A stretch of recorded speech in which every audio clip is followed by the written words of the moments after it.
Hi, I am Silveria Jacobs of the National Alliance. Today on our TV program, we hope to keep you informed on the issues. It is imperative that the St. Martin people know where the National Alliance stands on the issues that are facing the people of St. Martin. To the polls, girl.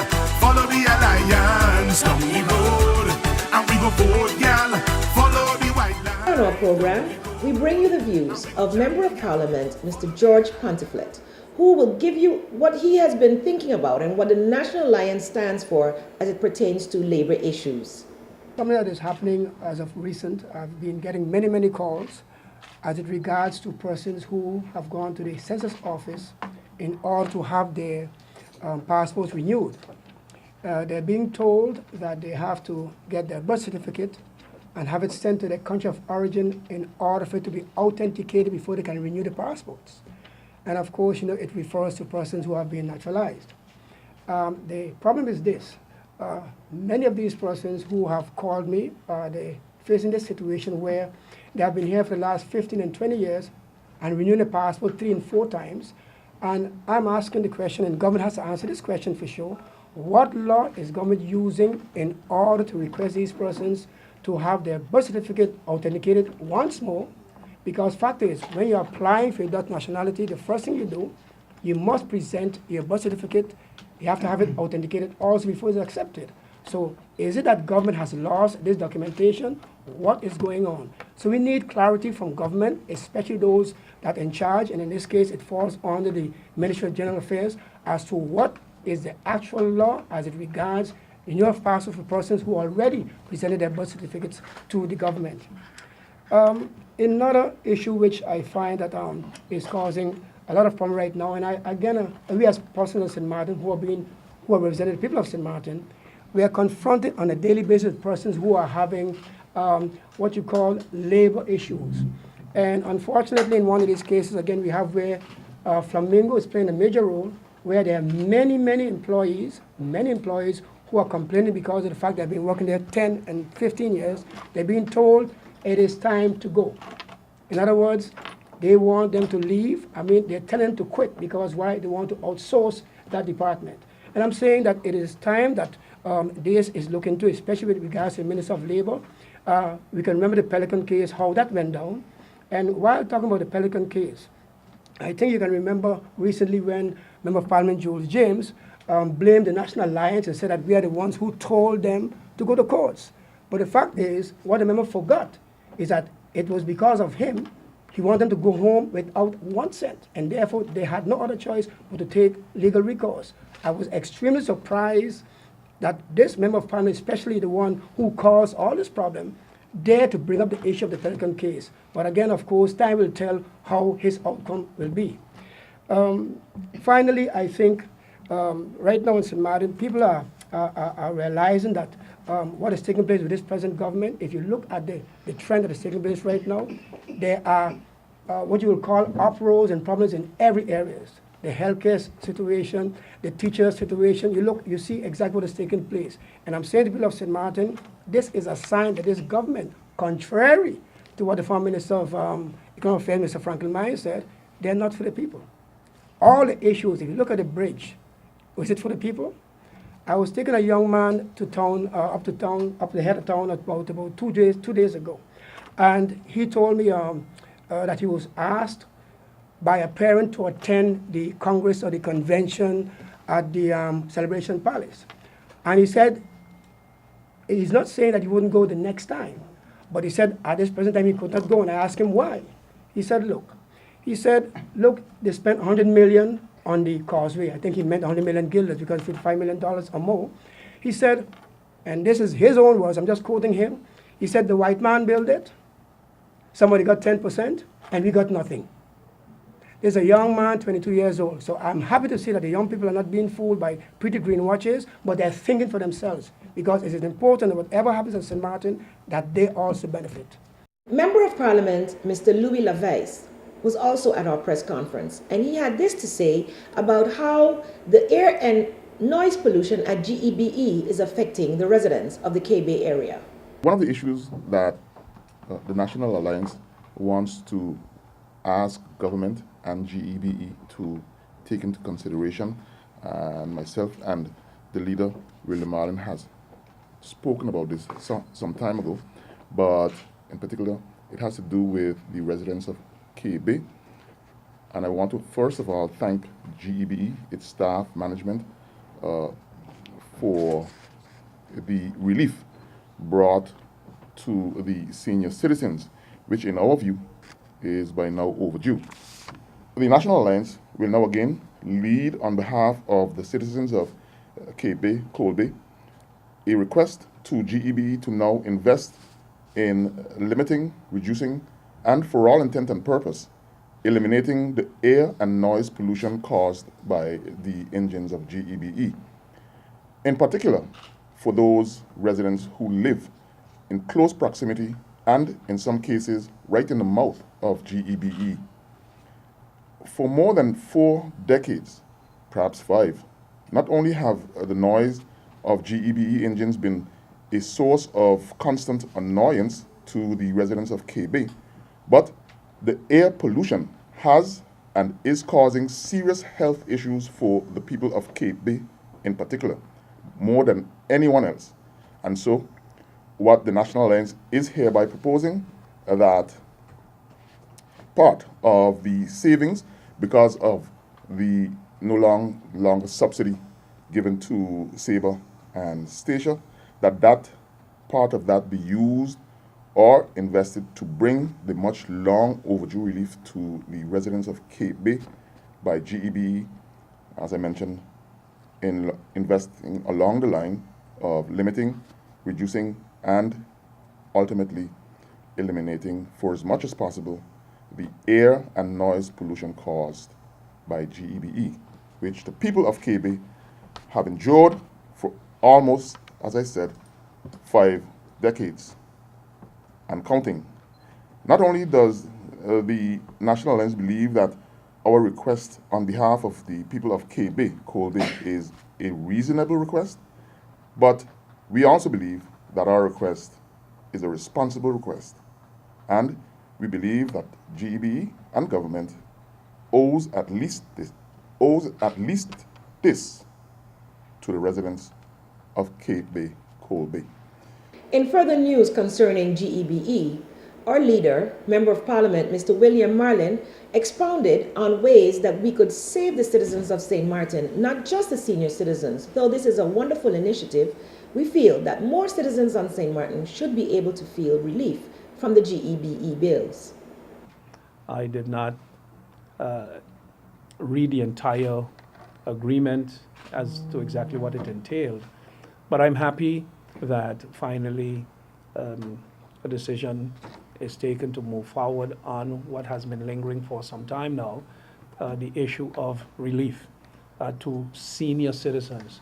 If one can recall, when I was a minister, members of parliament, both those supporting government and those opposing government, had brought forward this position.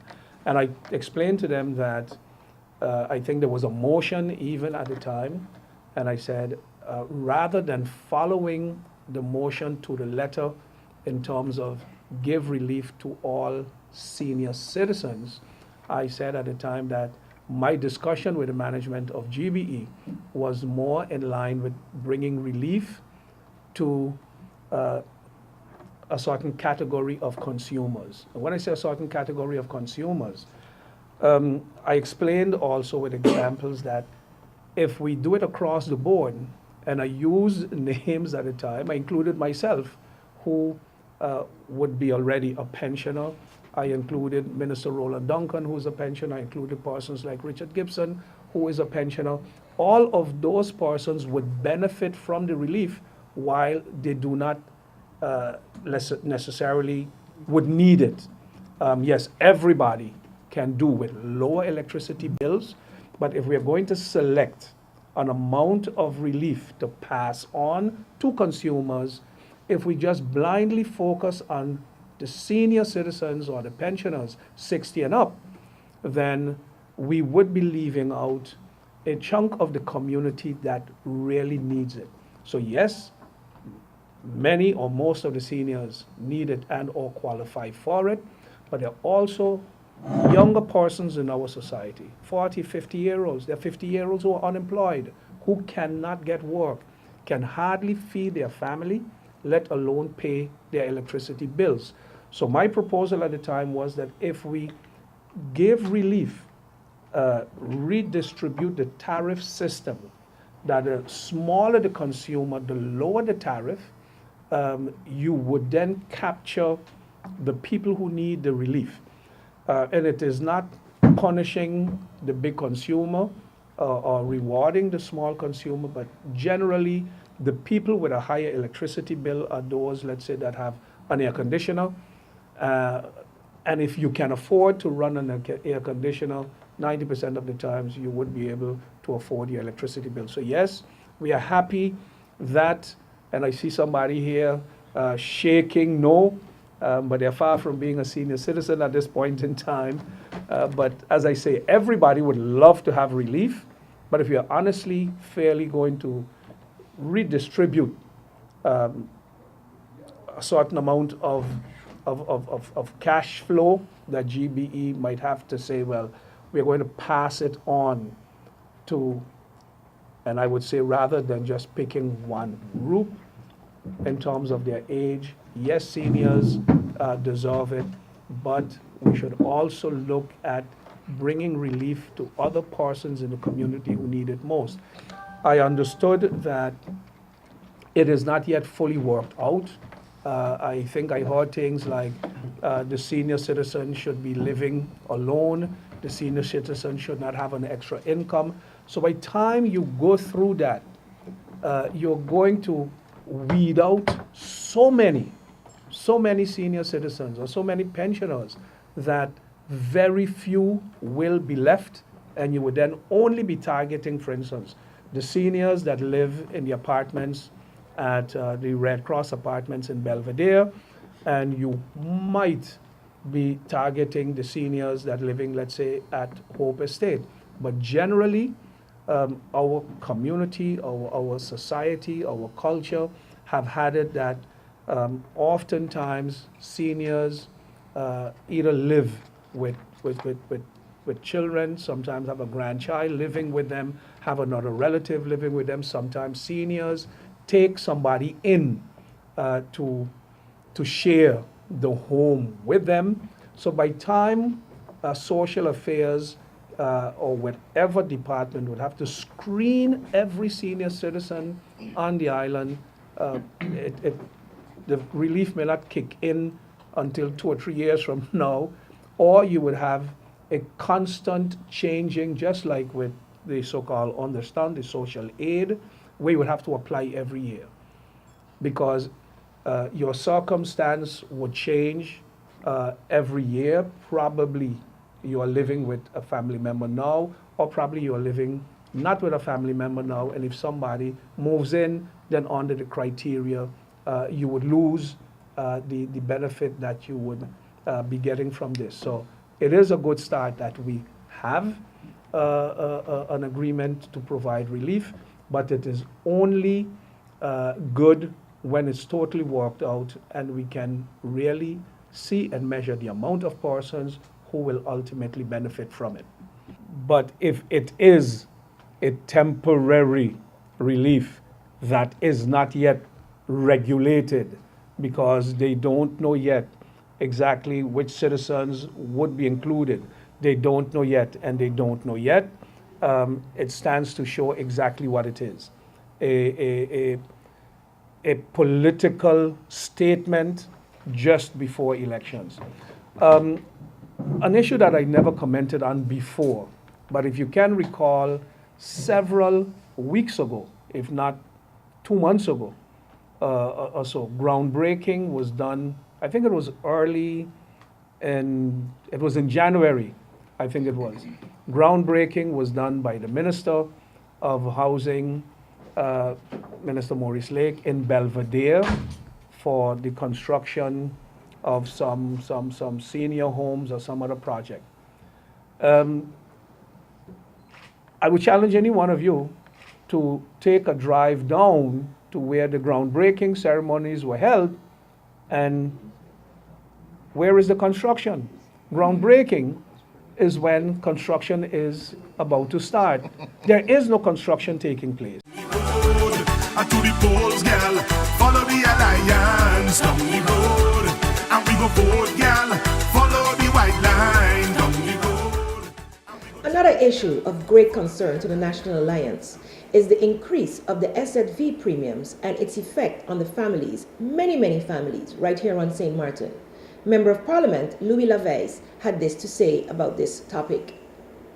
Another issue of concern to the National Alliance has to do with the 100% increase of SZV premiums.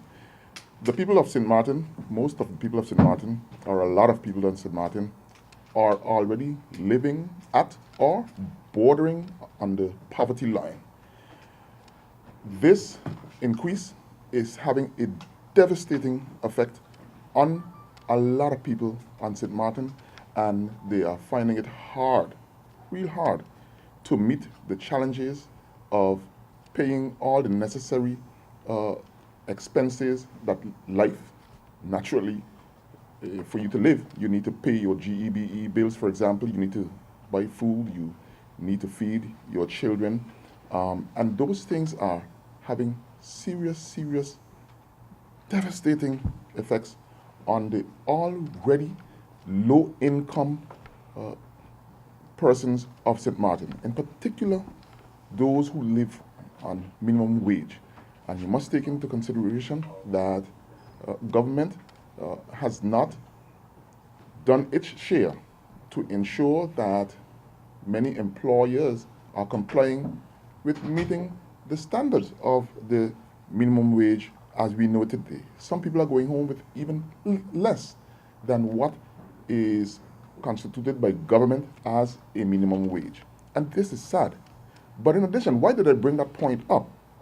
I need government to reconsider the manner in which it has implemented this increase for the above reason, but also the fact that there are many citizens who are paying this 100% increase and they don't have family members or let's say dependents for a reason to be paying this additional 100% increase of the SZV premiums. And so on behalf of those citizens who have been confronting us, asking us to please ask government, and this is not a political statement, it is not because it is election time, it is because it is a very real situation confronting many citizens out there. And so I need government to re-examine how it has implemented this 100% increase across the board,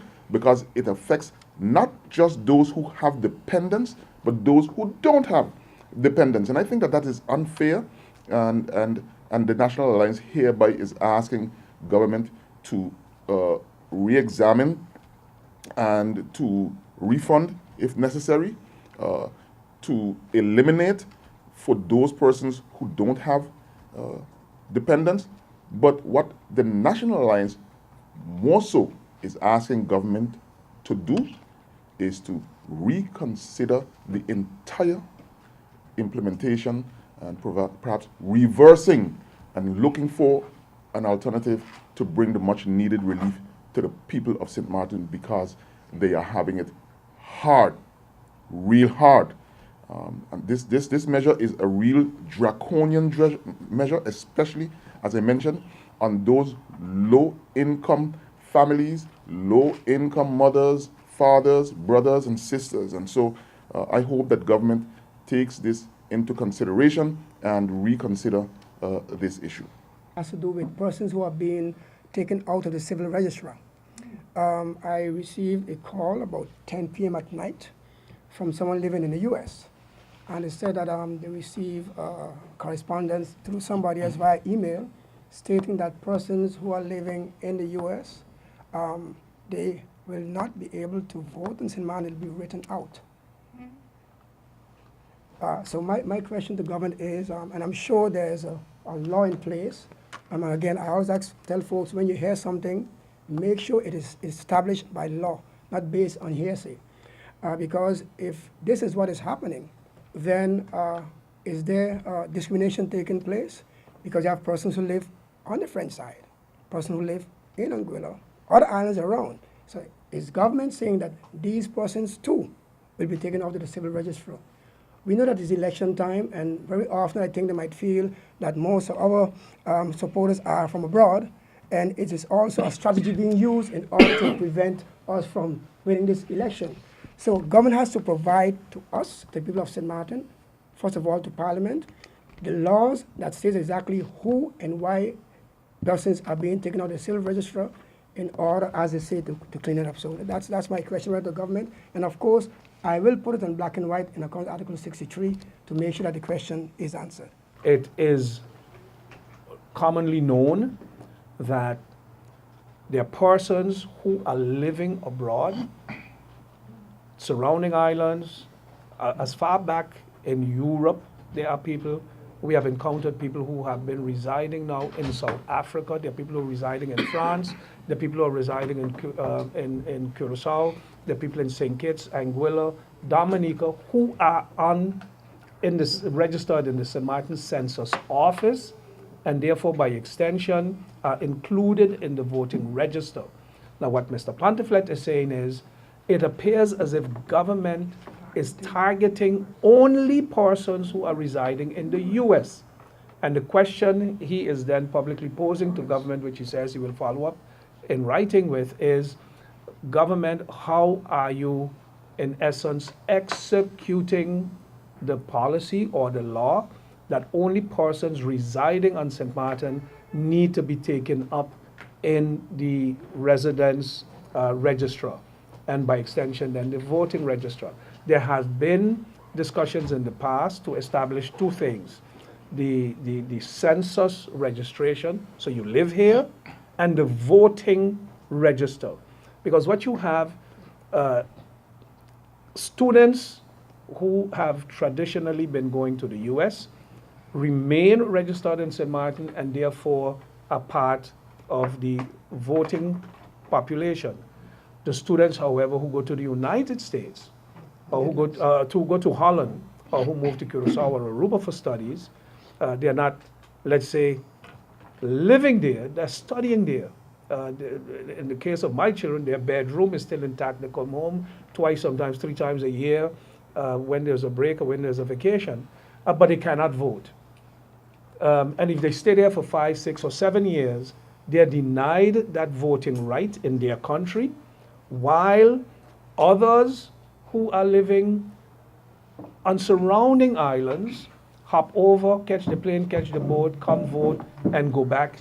And the children born here, raised here, but only temporary, attending school somewhere else, cannot vote. So the question really would be to government, how is government intending to tackle it? Because recently they were talking about probably splitting up a voting register and a census register. But if information is reaching the Member of Parliament that apparently only persons who are residing in the U.S. are being removed from the voting register, then the question is, why is government following that specific route and not including persons who are residing in other Caribbean islands or countries? To the polls, girl.